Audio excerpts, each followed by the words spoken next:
तो आज हम कंप्लीट करने वाले हैं नेचुरल लैंग्वेज प्रोसेसिंग यूनिट 2 और ये आपका है पार्ट नंबर 1 लेक्चर। तो आपका पूरा NLP यूनिट 2 दो पार्ट में कंप्लीट हो जाएगा। तो इससे पहले जो लोग नए हों वो लोग प्लीज़ चैनल को सब्सक्राइब कर लीजिए और जो लोग टेलीग्राम ग्रुप में व्हाट्सएप ग्रुप में नहीं ज्वाइन हो वो लोग सबसे पहले ग्रुप को ज्वाइन कर लीजिए। और जिन लोग को NLP यूनिट 2 का नोट्स चाहिए तो आपके स्क्रीन पर नंबर दिया गया है, इसी नंबर पे आपको मात्र 15 रुपीज़ गूगल पेमेंट करना है और उस पेमेंट का स्क्रीनशॉट इसी नंबर के व्हाट्सएप पे आपको भेज देना है और आपको वहीं पे नोट्स मिल जाएंगे। अगर आप लोग मेरा लेक्चर यूनिट 1 से लेकर के यूनिट 5 तक देखते हो तो मैं आपको गारंटी देता हूँ एक सिंगल क्वेश्चन क्लास से बाहर नहीं आएगा और इससे बेस्ट लेक्चर आपको पूरे यूट्यूब पे कोई भी इस तरीके से इतने कम समय में ज़्यादा कंटेंट नहीं देगा।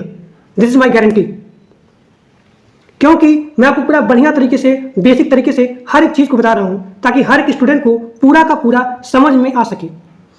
तो जिन लोग को नोट्स चाहिए वो लोग पेमेंट करके उसका स्क्रीनशॉट व्हाट्सएप पे भेजेंगे और आपको वहीं पे नोट्स मिल जाएगा। पर यूनिट है आपका 15 रुपीज़। तो चलिए क्लास को स्टार्ट करते हैं बिना किसी देर के। अब जो है यहाँ पे दिया गया पहला क्वेश्चन कि सेमेंटिक एनालिसिस क्या होता है। सेमेंटिक एनालिसिस क्या होता है, देखिए यहाँ पे दिया गया एग्जांपल है कि राहुल NLP की वाइवा में बहुत ही ज़्यादा नंबर लेके आता है और इसीलिए राहुल आज बहुत ही ज़्यादा खुश है। तो जैसे आप लोग इस सेंटेंस को पढ़ते हो तो आपको यहाँ पे पता चल जाता है कि इस दिए गए सेंटेंस का इमोशन कन्वे क्या है। यह दिया गया सेंटेंस किस कॉन्टेक्स्ट में किस सेंस में बात कर रहा है, यानी कि इस दिए गए सेंटेंस का इमोशन कन्वे या फिर किस सेंस में किस कॉन्टेक्स्ट में या फिर कहने का तात्पर्य क्या है आपको यहाँ पे पता चल जा रहा है। लेकिन ये सारी चीज़ें यानी कि इमोशन कन्वे किस सेंस में किस कॉन्टेक्स्ट में ये दिया गया सेंटेंस बात कर रहा है, यह चीज़ सिस्टम को कैसे पता चलेगा। तो आप लिखेंगे इसको समझने के लिए यहाँ पे जो भी सिस्टम है यूज करता है सेमेंटिक एनालिसिस का। सेमेंटिक एनालिसिस का और सेमेंटिक एनालिसिस की सहायता से जो भी यहाँ पे सिस्टम है जो भी यहाँ पे मशीन है वह जो है दिए गए टेक्स्ट जो भी यहाँ पे टेक्स्ट दिया गया है, जो भी यहाँ पे सेंटेंस दिया गया है, जो भी यहाँ पैराग्राफ दिया गया है, जो भी यहाँ पे डेटा दिया गया है, फाइल दिया गया है, रिपोर्ट दिया गया है, रजिस्टर दिया गया है, डॉक्यूमेंट दिया गया है, उसमें से उसकी मीनिंग को एक्सट्रैक्ट कर सकता है by using semantic analysis.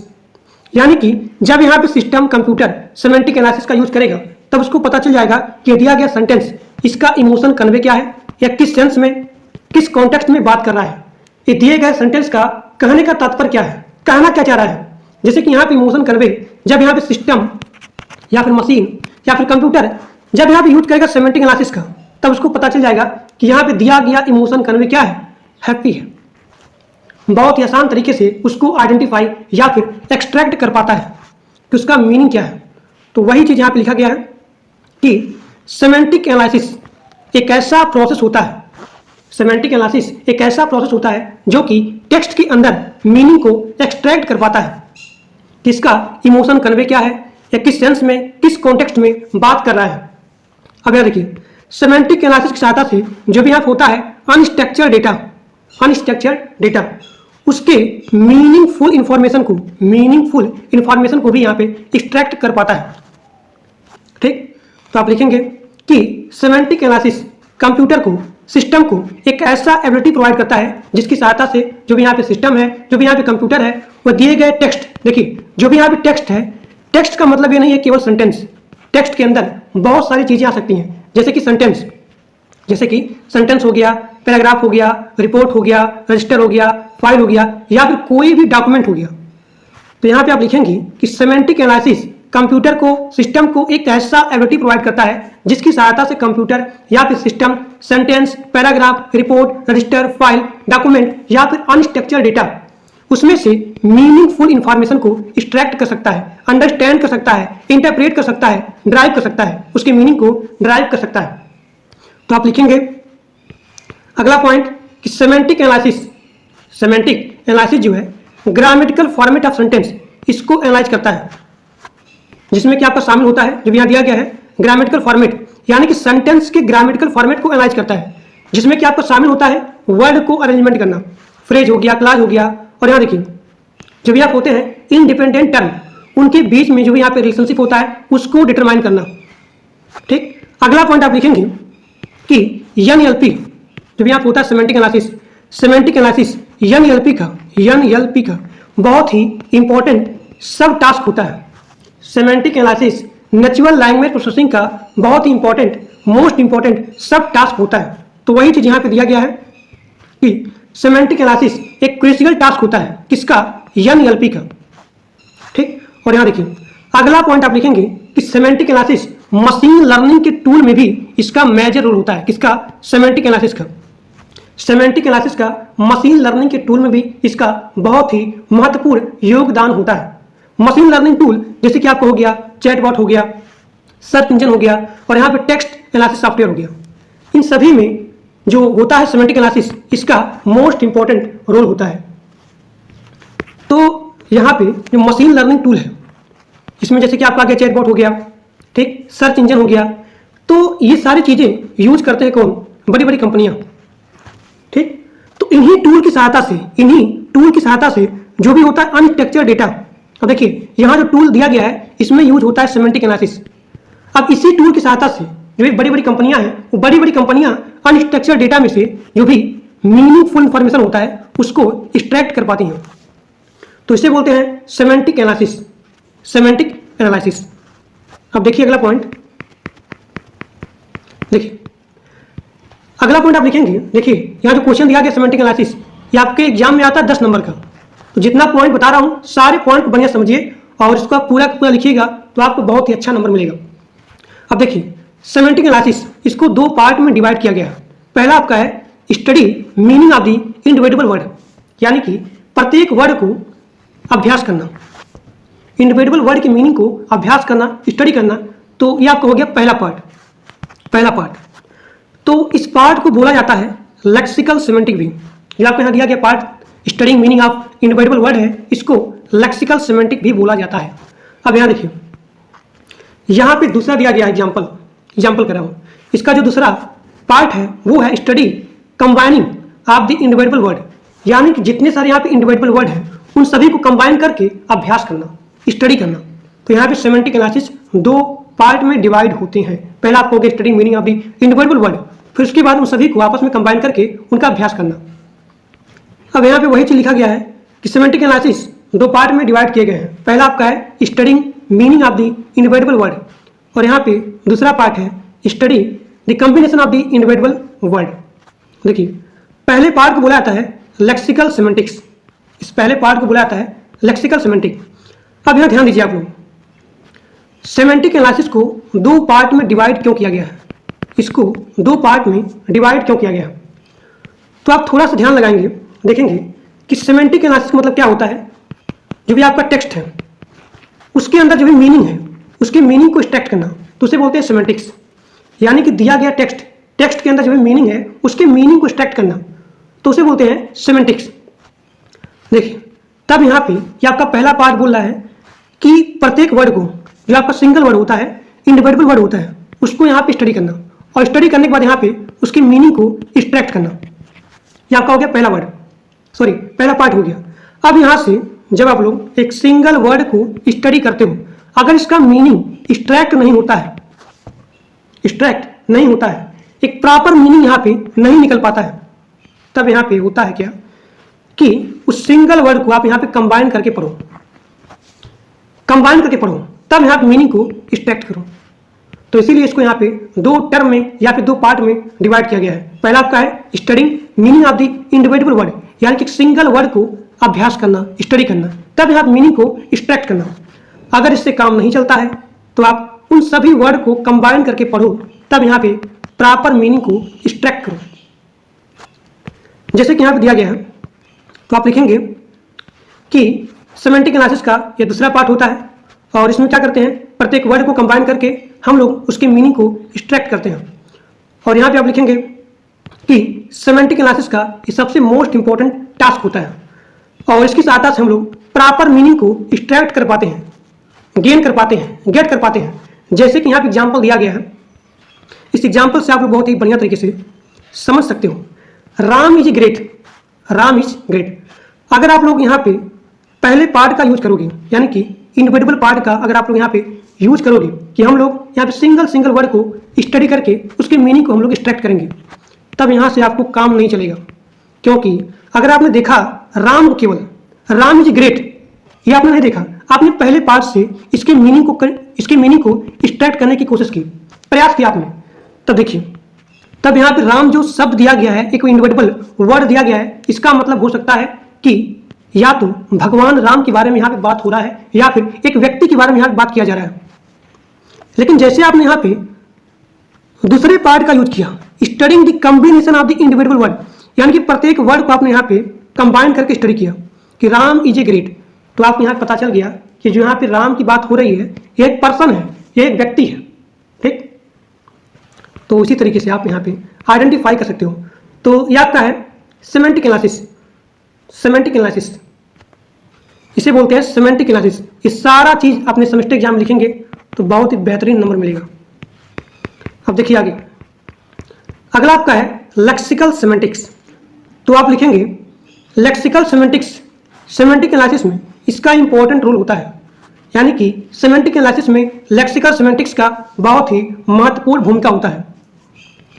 Lexical semantic की सहायता से, लेक्सिकल सेमेंटिक की सहायता से जो भी यहाँ पे कंप्यूटर होता है, वो कंप्यूटर यहाँ पे जान पाता है कि टेक्स्ट के अंदर जो भी यहाँ पे वर्ड है, वो वर्ड एक दूसरे के साथ रिलेशनशिप कैसे शेयर कर रहे हैं। जो भी यहाँ पे टेक्स्ट है, इस टेक्स्ट के अंदर में जो भी यहाँ पे वर्ड है, वो वर्ड एक दूसरे के साथ कैसे रिलेशनशिप शेयर कर रहे हैं या फिर उनके बीच में रिलेशनशिप कैसा है। तो यहाँ पे कंप्यूटर यूज करता है लेक्सिकल सेमेंटिक्स का, यानी कि इसी की सहायता से कंप्यूटर जान पाता है कि टेक्स्ट के अंदर जो भी यहाँ पे वर्ड है, वो वर्ड एक दूसरे के साथ किस प्रकार से रिलेशनशिप शेयर कर रहे हैं, उनके बीच में रिलेशनशिप कैसा है। तो यहाँ पे लेक्सिकल सेमेंटिक्स में कुछ होते एलिमेंट जिसकी सहायता से ये सारी चीजें, ये सारी क्रियाकलाप एक्टिविटी हो पाती हैं। तो आपके सेमेस्टर एग्जाम में जो कि पूछता है कि लेक्सिकल सेमेंटिक्स के कौन कौन से एलिमेंट होते हैं, उसके बारे में डिस्कस करिए। या फिर एग्जाम पूछता है कि सेमेंटिक एनालिसिस, इसके कितने एलिमेंट होते हैं, यानी कि पूछेगा आपसे कि सेमेंटिक एनालिसिस क्या होता है और इसके कितने कंपोनेंट होते हैं, कितने एलिमेंट होते हैं। तो जब भी पूछा जाए तो आप इसके बारे में लिखेंगे। तो आप लिखेंगे कि लेक्सिकल सेमेंटिक्स, इसके कुछ होते हैं एलिमेंट जिसकी सहायता से ये सारी एक्टिविटी हो पाती है। तो पहला आपका एलिमेंट है हाइपोनिम्स, हाइपोनिम्स। दूसरा है सिनोनिम्स, मेरोनोमी, एंटोनिम्स, पॉलीसेमी और यहाँ पे homonyms. So these are the element जिसकी सहायता से यहाँ पे कंप्यूटर जान पाता है कि टेक्स्ट के अंदर जो भी यहाँ पे वर्ड हैं, ये वर्ड आपस में कैसे रिलेशनशिप शेयर कर रहे हैं या फिर उनके बीच में रिलेशनशिप कैसा है। अब देखते हैं वन बाय वन करके। अब यहाँ देखिए लेक्सिकल सेमेंटिक्स या फिर सेमेंटिक एनालिसिस के एलिमेंट कौन कौन से होते हैं। जब भी आपके सेमेस्टर एग्जाम में पूछा जाए कि सेमेंटिक एनालिसिस क्या होता है और इसके एलिमेंट कौन कौन से होते हैं, तो आप इन सभी एलिमेंट को लिखेंगे। या फिर पूछा जाए लेक्सिकल सेमेंटिक्स क्या होता है और इसके कौन कौन से एलिमेंट होते हैं, तब भी आप इन सभी एलिमेंट को लिखेंगे। तो यहाँ पे पहला एलिमेंट दिया गया है हाइपोनिम्स। तो आप लिखेंगे एक ऐसा वर्ड जिनका सब क्लास और यहाँ पे सेंस, इन दोनों के बीच में रिलेशनशिप होता है, तो ऐसे वर्ड को बोलते हैं हाइपोनिम। यानी कि सेंस के बीच में और यहाँ पे सब क्लास के बीच में रिलेशनशिप होता है, तो ऐसे वर्ड को बोलते हैं हाइपोनिम्स। देखिए जैसे कि यहाँ पे एग्जांपल दिया गया है रेड, ब्लू, ग्रीन, तो ये सारे क्या हैं, ये सारे जो है हाइपोनिम्स हैं। किसके? कलर के, क्योंकि यहाँ पे red, blue, green, these are the subclass, these are the सब क्लास किसके? कलर के। तो वही चीज है कि हाइपोनिम सेंस का और यहाँ पे सब क्लास, इन दोनों के बीच में रिलेशनशिप होता है, तो उसे बोलते हैं हाइपोनिम। यहाँ पे एग्जांपल दिया गया। अब यहाँ देखिए, यहाँ पे दूसरा एलिमेंट है मेरोनोमी, मेरोनोमी। ये क्या होता है? तो आप लिखेंगे एक ऐसा वर्ड जिनका माइनर कंपोनेंट, यानी कि जिसका पार्ट किसी दूसरे के साथ हो, किसी दूसरे के साथ लगा हो, तो ऐसे वर्ड को बोलते हैं मेरोनोमी। ऐसे एलिमेंट को बोलते हैं मेरोनोमी। तो मेरोनोमी क्या है? मेरोनोमी अरेंजमेंट ऑफ वर्ड को रेफर करता है, जो कि डिनोट करता है, जो कि यहाँ पे टेक्स्ट है, जो कि यहाँ पे वर्ड है, यह जो डिनोट करता है these are the minor component of the something. यानी कि आप लिखेंगे जो भी यहाँ पे मेरोनोमी होता है, यह जो है किसी चीज का पार्ट होता है। जैसे कि यहाँ पे एग्जाम्पल दिया गया है कि mango is a meronomy of the mango tree. तो यहाँ पे मैंगो क्या है? मैंगो एक मेरोनोमी है, क्योंकि मैंगो क्या है? मैंगो ट्री का पार्ट है। यहाँ पे एक आम का पेड़ है और इसका पार्ट यहाँ क्या है? आम है, यहाँ पे आम है। तो वही चीज यहाँ पे लिखा गया है कि मैंगो मैंगो ट्री का पार्ट है और इसीलिए मैंगो क्या है, एक मेरोनोमी है, एक मेरोनोमी है। अब यहाँ देखिए, यहाँ पे अगला एलिमेंट है पॉलीसेमी। पॉलीसेमी ये क्या होता है, तो आप लिखेंगे एक ऐसा वर्ड जिनका मीनिंग अलग अलग होता है, जिनका मीनिंग डिफरेंट होता है, लेकिन किसी ना किसी तरीके से उनका जो मीनिंग है वो रिलेटेड है। तो ऐसे वर्ड जो दूसरे वर्ड के साथ रिलेशनशिप शेयर कर रहे हैं, तो ऐसे एलिमेंट को बोलते हैं पॉलीसेमी। एक बार फिर से सुनिए कि एक ऐसा वर्ड जिनका मीनिंग, जिनका अर्थ अलग अलग हो, लेकिन उनका मीनिंग किसी ना किसी तरीके से रिलेटेड होती है। तो ऐसे वर्ड जो दूसरे वर्ड के साथ रिलेशनशिप शेयर कर रहे हैं, तो ऐसे एलिमेंट को बोलते हैं पॉलीसेमी। ऐसे प्रोसेस को बोलते हैं पॉलीसेमी। जैसे कि यहाँ पे दिया गया है मैन, तो मैन हो सकता है ह्यूमन स्पीसीज, यानी कि मैन का मतलब हो सकता है मानव प्रजाति, या फिर आप बोल सकते हैं कि मैन यहाँ पे मेल ह्यूमन भी हो सकता है, या फिर यहाँ पे जो भी आदमी है यह एडल्ट भी हो सकता है। तो आपने यहाँ देखा कि उनका जो मीनिंग है वो किसी ना किसी तरीके से किसी दूसरे वर्ड के साथ यहाँ क्या है, रिलेटेड है।